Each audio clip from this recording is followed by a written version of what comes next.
Hi, my friends. This is The Truth in Diabetes, and this is the 90-day A1C challenge, tip number 2. All right, the tip for this week on how to lower your A1C or how to maintain A1C. What the heck is an A1C? Go back a couple of posts and you'll see it. The tip for this week, tip number 2, is take the time to plan your meals. Okay, so if you go and you see your diabetes doctor, here's typically what's going to go down. They're going to tell you, all right, you need to be on a meal plan. Go ahead and schedule an appointment to meet with our dietitian. Boom, you go into the dietitian, they pull out the rubber food, they give you a meal plan. What that meal plan looks like is you can have this many milks, you can have this many meats, you can have this many breads, you can have this many fruits, you can have this many fats, you can have this many frees. Okay, and every single meal is planned out like that. Breakfast, lunch, dinner, and a couple of snacks in between. Okay, this plan and this method did not work for me. Now, however, I will say, if you're doing this and you're following this kind of a plan and it is working for you, fan-freaking-tastic. Stick with it. Okay, I'm just saying, this is one thing that didn't work for me. But in finding something that works for you, when I first started to play with my diet, I found a book. It was referred to me by a good friend. Much mad, crazy love props to my big brother John. You know who you are. That diet was called Eat Right for Your Type. Solely based on your can you see if I can talk? I just went for a run. I'm a little bit tired, maybe a little bit loopy here. Eat Right for Your Type. All based on your blood type and certain foods that you should eat, certain foods you shouldn't eat. I started doing that. It worked for me. And then, of course, I got steered to my good friend and mentor, Marcy Locke, who has a program called Eat to Be Fat Burning Machine, which is what I've chosen to do that has worked for me thus far.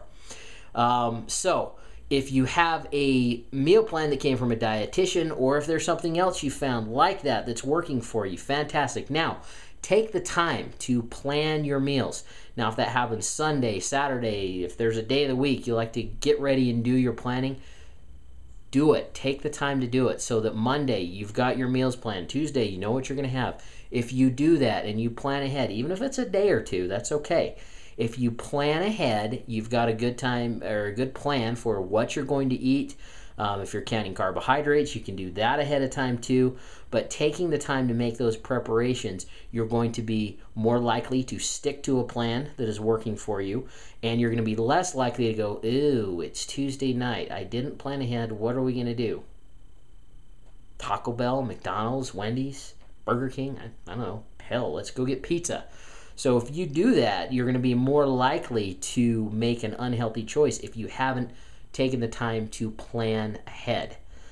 So just by the way, while I'm talking nutrition, today being Wednesday, there is a free seminar tonight, 6:30 p.m. Marcy Locke and her amazing team doing a fitness nutrition seminar. If you want to stop in on that, Performax Gym in Layton. I don't know the address off the top of my head. But anyway, there you have it. Tip number 2 for the 90-day A1C challenge. And no, I'm not revealing the prize yet because I had an idea of what I wanted to do and talked with my source, and what I'm going to offer may be even better. So I'm holding out until those details are finalized. But if you want to play along, all you need to do, post your A1C. Post it. I'll go ahead and take a note of your name, and at the end of this thing, I'll pull a name out of a hat and say, okay, here's the winner of the prize. Post your A1C, and if over the next 90 days you get that A1C updated, go ahead and post again. That's all you got to do. Hopefully, the goal of this thing is we're all going to get better A1Cs out of this challenge, or bring it down, or maybe you just maintain. Either way, I'm here to support you in your health. So disease or destiny, it's your choice.